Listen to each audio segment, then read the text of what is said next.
नमस्कार श्रोता बंधु। आज आम एक सुंदर पौराणिक कहानी शुणा सावित्री और सत्यवान को कहानी। प्रथमे जानिबा सावित्री को जन्म और विवाह। महाभारत युद्ध पूर्वर घटना। जयद्रथ को परास्त करी ता हाथर द्रौपदी को मुक्त करने पर धर्मराज युधिष्ठिर मुनुऋषि गहन बसी था। महर्षि मैंने पांडव मान पड़ुवा बड़ बड़ संकट को अनुभव कर शोक प्रकाश कर मार्कंडेय मुनि को लक्ष्य कर युधिष्ठिर कहले, भगवान आपण तो अतीत भविष्यत और वर्तमान सबु घटना जानते। देवर्षि मानक मध्य आपणकर नाम गण्य हुए। मो हृदय थिबा गोटे संदेह मु आपणक आगे व्यक्त करुछि। दयाकरी मो संदेह मोचन करंतु। ए सौभाग्यशालिनी द्रुपद नंदिनी यज्ञ वेदर उत्पन्न होइछि। एहाकु गर्भवासर कष्ट सहिबाकु पड़ी नाही। मार पिता महात्म्य पांडुंकर पुत्रबोध हेबार गौरव एहाकु मिलिछि। ए कदापि पाप बा निंदित कर्म करी नाही। ता छड़ा ए धर्मर तत्व मध्य जानिछि ओ ताको पालन मध्य करुछि। अथच आश्चर्यर कथा जे एपरी नारी को पुणी जयद्रथ अपहरण कर नेला। एभली अपमान शुणी आमको सहिबाकु पड़िला। हाय, आत्मीय स्वजन ठारू विजुक्त होई आम्भे माने आज बण जंगल बुली बुली नाना प्रकार कष्ट सहनपूर्वक काल काटुछु। तेणु मु पचारुछि, मो परि मंदभाग्य पुरुष कौन आपण जगत रे आउ केउठी देखिछंती ना ता विषय शुणिछंती। मार्कंडेय कहले, राजन प्रभु श्रीराम को मध्य वनवास और स्त्री वियोगर घोर कष्ट सहिबाकु पड़िथिला। राक्षस राज रावणर दुरात्मा मायाजाल विस्तार करी श्रीरामंकर पत्नी सीता को हरण कर नेला। बाटरे जटायु ताको बाधा देवरु से ताकु मध्य मारिदेला। तापरे प्रभु रामचंद्र सुग्रीवंक सहायतार समुद्र सेतु बांधी लंकारे प्रवेश कले एवं तीक्ष्ण शरीर लंका को विध्वंस करी सीता को फेरे आनिले। महाबाहु युधिष्ठिर एही रूपे पूर्व काल रे अमित पराक्रमी प्रभु श्रीराम वनवास रही बहुत कष्ट भोगी। हे पुरुष सिंह, तुम्हें होछ क्षत्रिय, तेणु शोक कर नहीं। तुम्हें निज बाहुबलर भरोसा प्रत्यक्ष फल प्रदानकारी मार्ग चलुछ। एथिरे तुमर तिले मात्र अपराध नहीं। रामचंद्र तो पुणी एकुटिया हुई मध्य प्रबल पराक्रमी रावण को युद्ध में संहार करी जानकी को मुक्त कर पारिथिले। केवल बानर और भालू मान छड़ा तांका पाखरे आउ किए सहायक थिला जे। तेणु ए सब कथा उपर तुमे भल भाव विचार कर। एपरि कही मतिमान मार्कंडेय मुनि राजा युधिष्ठिर को धैर्य देले। युधिष्ठिर पुणी पचारिले, ए द्रौपदी पाई मते जेते दुख होउछि मो निज पाई, मो भाई मानक पाई किंबा राज्य पाई मध्य मो मने सेते दुख हो नाही। ए जेउ भली पतिव्रता ए भली आउ कोनोसी भाग्यवती नारी कोन आपण आगरु केबे देखिछंती ना ता विषय शुणिछंती। मार्कंडेय कहले, राजन राजकन्या सावित्री जेपरी कुलीना नारी मानकर सौभाग्य रूपी पतिव्रता धर्मर सुजस लाभ करिथिली, मु वर्तमान से कथा कहूछि शुण। मद्र देश अश्वपति नाम जड़े परम धार्मिक और ब्राह्मण से भी राजा राजती करुଥିଲେ। से अत्यंत हृदय सरल, सत्यनिष्ठ, जितेन्द्रिय, ज्ञानी, चतुर, क्षमाशील एवं पुरवासी तथा देशवासी अति प्रिय थिले। से सकल प्राणी हित तत्पर रहुଥିଲେ। से नियम निष्ठा राजांक औरसरे तांक धर्मशिला ବଡ଼ ରାଣୀ ଗର୍ଭବତୀ ହେଲେ ଏବଂ ତାଙ୍କଠାରୁ ଯଥା ସମୟରେ ଗୋଟିଏ କମଳଲୋଚନା କନ୍ୟା ଜନ୍ମ ହେଲା। ରାଜା ପ୍ରସନ୍ନ ମନରେ ସେହି କନ୍ୟାଟିର ଜାତକ କର୍ମାଦି ସମସ୍ତ ସଂସ୍କାର କଲେ। ସାବିତ୍ରୀ ମନ୍ତ୍ରରେ ଆହୁତି ଦେଇ ଯଜ୍ଞ କରିବା ଫଳରେ ସାବିତ୍ରୀ ଦେବୀ ସେହି କନ୍ୟାଟି ରାଜାଙ୍କୁ ପ୍ରଦାନ କରିଥିଲେ। ସେଥିପାଇଁ ବ୍ରାହ୍ମଣମାନେ ଓ ରାଜା ଅଶ୍ୱପତି ଝିଅଟିର ନାମ ରଖିଲେ ସାବିତ୍ରୀ। ମୂର୍ତ୍ତିମନ୍ତୀ ଲକ୍ଷ୍ମୀଙ୍କ ପରି ଝିଅଟି ଗଢ଼ିବାକୁ ଲାଗିଲା। ଯଥା ସମୟରେ ସେ ଯୌବନ ଅବସ୍ଥାରେ ପଦାର୍ପଣ କରିବାରୁ ମହାରାଜା ଅଶ୍ୱପତି ତା ପାଇଁ ବର ଖୋଜିଲେ, କିନ୍ତୁ ଉପଯୁକ୍ତ ବର ନ ମିଳିବାରୁ ସେ ବହୁତ ଚିନ୍ତିତ ହୋଇ ପଡ଼ିଲେ। ତେଣୁ ସେ ସାବିତ୍ରୀକୁ କହିଲେ, ମାରେ, ଏବେ ତୁ ବିବାହ ଯୋଗ୍ୟା ହୋଇଗଲୁଣି, କିନ୍ତୁ ତୋ ପାଇଁ ଉପଯୁକ୍ତ ବର ମିଳିପାରି ନାହିଁ। ତେଣୁ ତୁ ନିଜେ ହିଁ ତୋର ବର ଖୋଜ। ଧର୍ମଶାସ୍ତ୍ର ନିର୍ଦ୍ଦେଶ ଅଛି ଯେ କନ୍ୟା ବିବାହ ଯୋଗ୍ୟା ହୋଇଯିବା ପରେ ଯେଉଁ ପିତା କନ୍ୟାଦାନ କରେ ନାହିଁ ସେଭଳି ପିତା ନିନ୍ଦନୀୟ। ଋତୁକାଳରେ ଯେଉଁ ପତି ସ୍ତ୍ରୀ ସମାଗମ କରେ ନାହିଁ ସେଭଳି ପତି ନିନ୍ଦନୀୟ। ଏବଂ ସ୍ୱାମୀ ମରିଯିବା ପରେ ବିଧବା ହୋଇଯାଇଥିବା ମାଆକୁ ଯେଉଁ ପୁତ୍ର ପାଳନ ପୋଷଣ କରେ ନାହିଁ ସେଭଳି ପୁତ୍ର ନିନ୍ଦନୀୟ। ତେଣୁ ତୁ ଶୀଘ୍ର ତୋର ବର ଖୋଜ ଏବଂ ଏଭଳି କାମ କର ଯାହାଫଳରେ ମୋତେ ଦେବତାମାନଙ୍କ ପାଖରେ ଅପରାଧୀ ହେବାକୁ ନ ପଡ଼ିବ। ଝିଅକୁ ଏଭଳି କହିସାରି ସେ ତାଙ୍କର ବୟୋବୃଦ୍ଧ ମନ୍ତ୍ରୀମାନଙ୍କୁ ସାବିତ୍ରୀଙ୍କ ସଙ୍ଗରେ ନିଜ ନିଜ ବାହନ ଧରି ଯିବାକୁ ଆଦେଶ ଦେଲେ। ତପସ୍ୱୀ ସାବିତ୍ରୀ ସାମାନ୍ୟ ଲଜ୍ଜା ପ୍ରକାଶ କରି ପିତାଙ୍କ ଆଦେଶକୁ ଶିରଧାର୍ଯ୍ୟ କଲେ ଏବଂ ପିତାଙ୍କୁ ନମସ୍କାର କରି ସୁବର୍ଣ୍ଣ ରଥରେ ବସି ବୟୋବୃଦ୍ଧ ମନ୍ତ୍ରୀମାନଙ୍କ ସହ ବର ଖୋଜିବାକୁ ବାହାରି ପଡ଼ିଲେ। ସେ ରାଜର୍ଷିମାନେ ରହି ତପସ୍ୟା କରୁଥିବା ତପୋବନକୁ ଗଲେ ଏବଂ ସେଠାରେ ବାସ କରୁଥିବା ସବୁ ମାନନୀୟ ବୃଦ୍ଧମାନଙ୍କର ପଦବନ୍ଦନା କରି କ୍ରମାନ୍ୱୟରେ ଅନ୍ୟାନ୍ୟ ବନରେ ମଧ୍ୟ ବିଚରଣ କଲେ।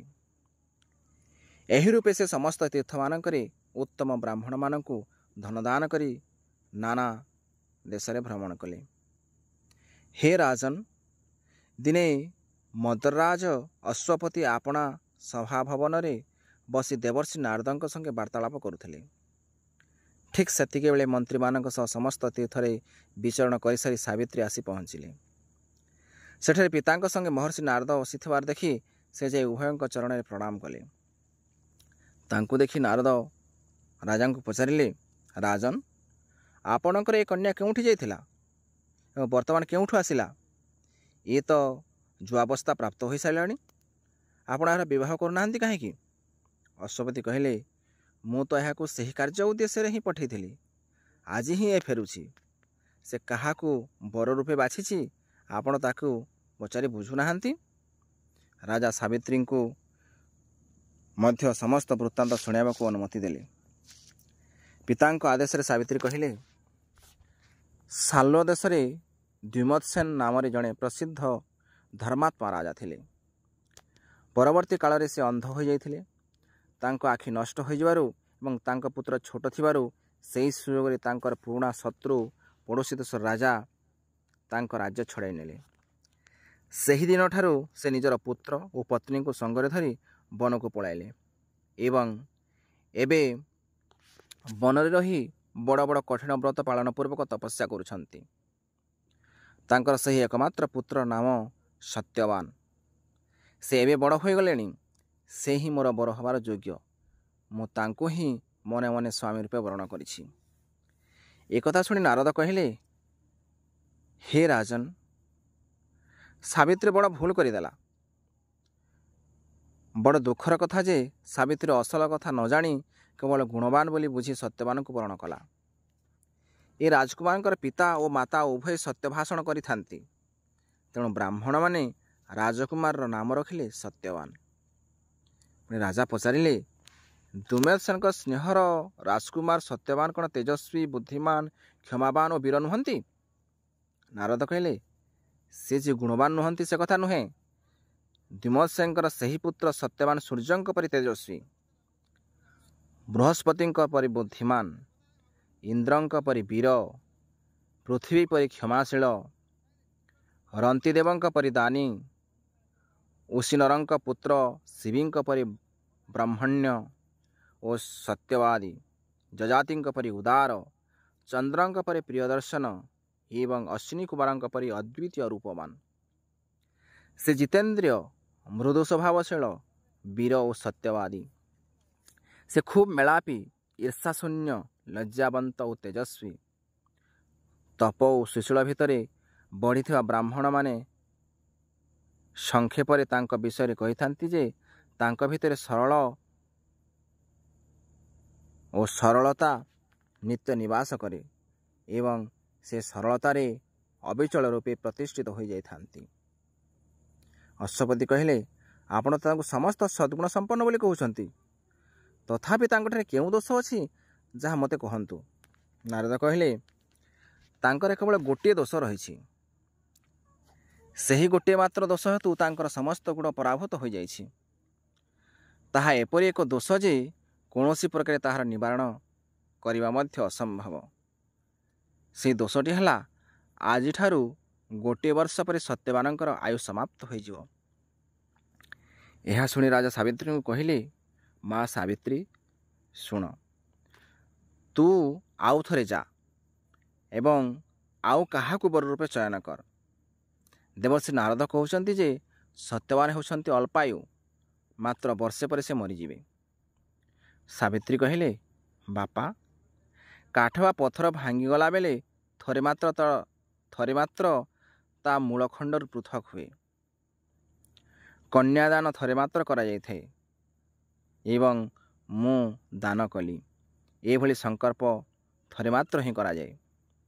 ଏ ତିନୋଟି କଥା ଥରେ ଥରେ ହୁଏ। ଏବେ ମୁଁ ଯାହାକୁ ଥରେ ବରଣ କରିସାରିଛି, ସେ ଦୀର୍ଘାୟୁ ହୋଇଥାନ୍ତୁ କି ଅଳ୍ପାୟୁ ହୋଇଥାନ୍ତୁ, ଗୁଣବାନ ହୋଇଥାନ୍ତୁ କି ଗୁଣହୀନ ହୋଇଥାନ୍ତୁ, ସେ ହିଁ ମୋର ସ୍ୱାମୀ ହେବେ। ମୁଁ ଆଉ କାହାରିକୁ ବରଣ କରିପାରିବି ନାହିଁ। ପ୍ରଥମେ ମନରେ ନିର୍ଣ୍ଣୟ କରି ତାପରେ ମୁଖରେ ପ୍ରକାଶ କରାଯାଏ ଏବଂ ତାପରେ ତାହା କର୍ମରେ ଅଭିବ୍ୟକ୍ତ ହୁଏ। ତେଣୁ ମୋ ନିମନ୍ତେ ମୋ ମନ ହିଁ ପରମ ପ୍ରମାଣ। ନାରଦ କହିଲେ, ରାଜନ୍, ତୁମ କନ୍ୟା ସାବିତ୍ରୀର ବୁଦ୍ଧି ଖୁବ୍ ସ୍ଥିର ଓ ଅଟଳ। ତେଣୁ ଏହାକୁ କୌଣସି ପ୍ରକାର ଧର୍ମରୁ ବିଚଳିତ କରାଯାଇପାରିବ ନାହିଁ। ସତ୍ୟବାନଙ୍କଠାରେ ଯେଉଁ ସବୁ ଗୁଣ ଅଛି ତାହା ଅନ୍ୟ କାହାରିଠାରେ ନାହିଁ। ତେଣୁ ମୋ ମତରେ ଆପଣ ଯାହାକୁ ହିଁ କନ୍ୟାଦାନ କରିଦେବାଟା ଉତ୍ତମ ହେବ। ରାଜା କହିଲେ, ଆପଣ ଯାହା କହିଲେ ଠିକ୍ କଥା। ଆପଣଙ୍କ କଥାକୁ ଟାଳିବା ଅନୁଚିତ ହେବ। ଆପଣ ତ ମୋ ଗୁରୁ, ତେଣୁ ମୁଁ ନିଶ୍ଚୟ ଆପଣଙ୍କର ଆଦେଶ ପାଳନ କରିବି। ଏହାପରେ କନ୍ୟାଦାନ ବିଷୟରେ ନାରଦଙ୍କଠାରୁ ପରାମର୍ଶ ନେଇ ତଦନୁସାରେ ରାଜା ଅଶ୍ୱପତି ସମସ୍ତ ବୈବାହିକ ସାମଗ୍ରୀ ସରଞ୍ଜାମ ସଂଗ୍ରହ କଲେ ଏବଂ ବୟୋବୃଦ୍ଧ ବ୍ରାହ୍ମଣ ତଥା ପୁରୋହିତଙ୍କ ସମେତ ସମସ୍ତ ଋତ୍ୱିଜଙ୍କୁ ଡକାଇ ଶୁଭଦିନ ଦେଖି କନ୍ୟାକୁ ସଙ୍ଗରେ ନେଇ ରାଜା ଧୂମତ୍ସେନଙ୍କର ଆଶ୍ରମ ଅଭିମୁଖେ ଯାତ୍ରା କଲେ। ଧୂମତ୍ସେନ ଗୋଟିଏ ପବିତ୍ର ବନରେ ରହୁଥିଲେ। ତାଙ୍କ ଆଶ୍ରମ ପାଖାପାଖି ପହଞ୍ଚି ରାଜା ଅଶ୍ୱପତି ବ୍ରାହ୍ମଣଙ୍କ ମେଳରେ ପାଦରେ ଚାଲି ଚାଲି ତାଙ୍କ ନିକଟକୁ ଗଲେ। ସେଠାରେ ସେ ଦେଖିଲେ ଯେ ନେତ୍ରହୀନ ରାଜା ଧୂମତ୍ସେନ ଗୋଟିଏ ଶାଳବୃକ୍ଷ ତଳେ କୁଶାସନରେ ବସିଛନ୍ତି। ରାଜା ଅଶ୍ୱପତି ରାଜର୍ଷି ଧୂମତ୍ସେନଙ୍କୁ ଯଥାଯୋଗ୍ୟ ପୂଜା କଲେ ଏବଂ ବିନମ୍ର ଭାବରେ ନିଜର ପରିଚୟ ପ୍ରଦାନ କଲେ। ଧର୍ମଜ୍ଞ ରାଜର୍ଷି ଅର୍ଘ୍ୟ ଓ ଆସନ ଦେଇ ରାଜା ଅଶ୍ୱପତିଙ୍କୁ ସ୍ୱାଗତ ସମ୍ବର୍ଦ୍ଧନା କଲେ ଏବଂ ପରେ ଆଗମନର ଅଭିପ୍ରାୟ ପଚାରିଲେ। ଅଶ୍ୱପତି କହିଲେ, ହେ ରାଜର୍ଷି, ମୋର ଏହି ରୂପବତୀ କନ୍ୟାର ନାମ ସାବିତ୍ରୀ। ମୋର ଇଚ୍ଛା ଆପଣ ଏହାକୁ ଆପଣଙ୍କର ପୁତ୍ରବୋଧ ଭାବେ ଗ୍ରହଣ କରନ୍ତୁ। ଧୂମତ୍ସେନ କହିଲେ, ମୁଁ ରାଜ୍ୟଚ୍ୟୁତ ହୋଇଯାଇଛି ଏବଂ ଏଠାରେ ବନରେ ରହି ତପସ୍ୱୀ ଭାବରେ ସଂଯମିତ ଜୀବନଯାପନ କରୁଛି। ଆପଣଙ୍କର ସୁକୁମାରୀ କନ୍ୟା ପକ୍ଷୀ ବନବାସର ଏତେ କଷ୍ଟ ସହିବା ଦୁଷ୍କର ହେବ। ସେ ଏଠି ଆଶ୍ରମରେ ରହି ଏତେ କଷ୍ଟ କିପରି ବା କାଳ କାଟିବ? ଅଶ୍ୱପତି କହିଲେ, ରାଜନ୍, ସୁଖ ଦୁଃଖ ତ ସମୟ ଅନୁସାରେ ଆସେ, ପୁଣି ଚାଲିଯାଏ। ଏକଥା ମୁଁ ଭଲ ଭାବରେ ଜାଣିଛି ଏବଂ ମୋ ଝିଅ ମଧ୍ୟ ଜାଣିଛି। ତେଣୁ ମୋତେ ଆପଣ ଏଭଳି ନିରାଶ କରନ୍ତୁ ନାହିଁ। ମୁଁ ଭଲ ଭାବରେ ବୁଝି ବିଚାରି ଆପଣଙ୍କ ପାଖକୁ ଆସିଛି। ଧୂମତ୍ସେନ କହିଲେ, ରାଜନ୍, ମୁଁ ତ ବହୁ ପୂର୍ବରୁ ଆପଣଙ୍କ ସଙ୍ଗେ ବନ୍ଧୁ ବାନ୍ଧିବା ପାଇଁ ଭାବିଥିଲି, କିନ୍ତୁ ମୋର ରାଜ୍ୟ ଚାଲିଯିବାରୁ ସେ ଭାବନା ଛାଡ଼ି ଦେଇଥିଲି। ଯଦି ମୋର ପୂର୍ବର ସେହି ଅଭିଳାଷ ପୂରଣ ହେବାର ଥିବ ତେବେ ତ ଭଲ କଥା। ଆପଣ ତ ମୋର ଅଭୀଷ୍ଟ ଅତିଥି। तापर ସେହି आश्रम रहुଥିବା समस्त ब्राह्मण को डकाई राजा दुहें विधिवत विवाह संस्कार कार्य संपन्न कले एवं यथायोग्य रीति बरकन्या को आभूषण इत्यादि मध्य प्रदान कले। तापर राजा अश्वपति हर्षित मनरे निज राजभवन को फेरी आसिले। सावित्री परी सर्वगुण संपन्न भार्याटिए पाई सत्यवान बहुत खुशी हेले एवं मनोवांछित स्वाई पाई सावित्री मध्य बहुत आनंदित हेले। पिता अश्वपति चलीजा पर सावित्री समस्त मूल्यवान आभूषण देहरु काढ़ी पकाइले एवं बक्कल और गेरुआ वस्त्र धारण कले। तांकर सेवागुण विनय संयम और समस्त मनोनुकूल कार्य देखि समस्ते खुशी हेले। से शाशुंकर शारीरिक सेवा करी एवं तांको वस्त्राभूषण जोगाई संतुष्ट करदेले एवं बाग संयम पूर्वक देवोचित सेवा सम्मान द्वारा श्वशुर को मध्य संतुष्ट करदेले। यह छड़ा से मीठा मीठा कथारे कार्यकुशलतार एवं शांति प्रदान पूर्वक स्वामींकर एकांत सेवा करी सत्यवान को बहुत आनंद प्रदान कले। एही रूपे सावित्री आश्रम रही से तपस्विनी पर काल काटिले। अवशिष्ट परवर्ती अध्याय। धन्यवाद।